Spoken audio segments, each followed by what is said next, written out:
Haleluya, apa kabar saudara? Senang kembali boleh menyapa saudara dimanapun Anda berada. Saya tetap konsisten ingin mengingatkan saudara bahwa saatnya yang tepat hari ini, pilihlah bersukacita. Karena dengan bersukacita maka saudara akan melihat bagaimana karya Tuhan akan semakin dinyatakan dalam kehidupanmu.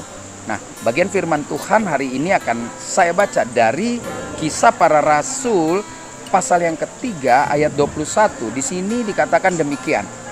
Kristus itu harus tinggal di surga sampai waktu pemulihan segala sesuatu, seperti yang difirmankan oleh Bapa kita di surga dengan perantara nabi-nabinya yang kudus di zaman dahulu.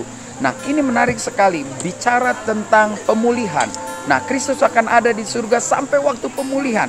Dan saya percaya pemulihan itu sedang berlanjut dan bahkan mungkin sudah sampai pada titik di mana kita mengalami waktu kita menerima Kristus sebagai Tuhan dan Juru Selamat kita. Apa sebetulnya yang ingin dipulihkan? Kalau kita pelajari firman Tuhan dalam Kejadian pasal 1 ayat 26-28, kita melihat bagaimana Bapa kita di surga atau Tuhan menciptakan manusia serupa segambar dengan dirinya. Nah, serupa segambar berarti ada sesuatu yang sempurna di dalam hidup setiap manusia. Dan ada 3 prinsip yang luar biasa. Dikatakan saudara dan saya punya karakter Tuhan, karakter Bapa, karakter Kristus, karena kita adalah gambar dan rupanya. Lalu yang kedua ada janji yang luar biasa yang Bapa berikan kepada setiap anak-anak atau kepada manusia waktu dia menciptakan. Firman Tuhan berkata, maka Tuhan memberkati mereka, beranak cucu bertambah banyak. Jadi ada janji berkat ilahi yang tidak akan pernah hilang dalam hidup saudara dan saya. Maka yang ketiga, yang luar biasa sekali adalah dia mengatakan kuasai dan taklukkanlah bumi. Wow, jadi ada 3, satu yang pertama gambar dan rupa Bapa di surga, gambar dan rupa Tuhan. Ada karakter Tuhan, karakter ilahi di dalam hidup saudara dan saya yang terhilang di Taman Firdaus lalu dikembalikan ketika Kristus Yesus mengatakan sudah selesai. Dan setiap orang yang menjadikan Kristus Yesus Tuhan, dia menjadi ciptaan yang baru. Dan ciptaan yang baru berarti kembali kepada zaman Firdaus, yaitu saudara dan saya memiliki kembali karakter Kristus. Lalu yang kedua dikatakan diberkatilah. Ada berkat ilahi yang takkan bisa terganggu, terputus oleh keadaan apapun.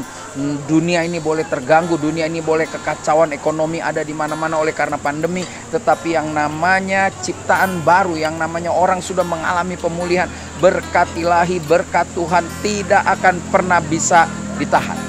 Oleh karena itu tersenyumlah, gembiralah, bersukacitalah karena kita punya Tuhan yang bertanggung jawab di dalam hidup kita. Dan yang ketiga, kuasai dan taklukkanlah bumi. Apapun yang terjadi hari-hari ini, saudara nggak perlu takut menghadapi dunia.